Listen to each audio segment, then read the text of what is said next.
Emergency in South Africa. Powerful storm in Empangeni.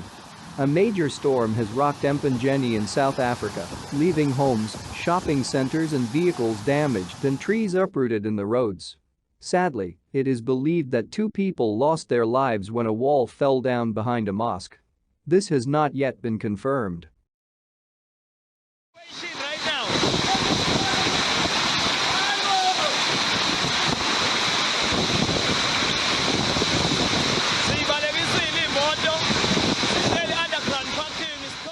A sudden storm came out of nowhere around 4 p.m., striking Empangeni and damaging local businesses and causing chaos on the roads. Witnesses reported that the storm wreaked havoc on the area, damaging property such as the game store and Sanlam Center. A sparse sign was blown off and left strewn across a road, while a trucker described the storm as massive, with very strong winds and lightning leaving debris scattered on the road.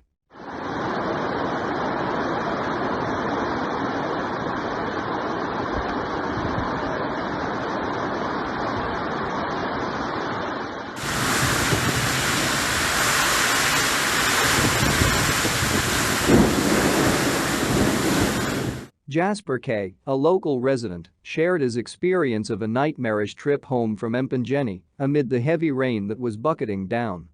He mentioned that the John Ross Highway was completely awash with trucks, cars, and buses. The conditions made driving difficult, reducing visibility and resulting in speeds limited to a maximum of 30 kph.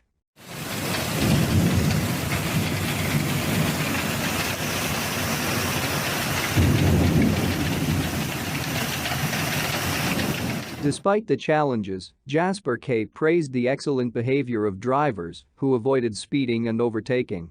As people rallied to support Empangeni, the social media user called on the mayor and all political parties to come together to help the area recover from the storm. The common goal of rebuilding their community could ultimately serve as a unifying force, bringing people of all backgrounds and affiliations together in the face of adversity. Take care of yourself and your loved ones. Have a nice day.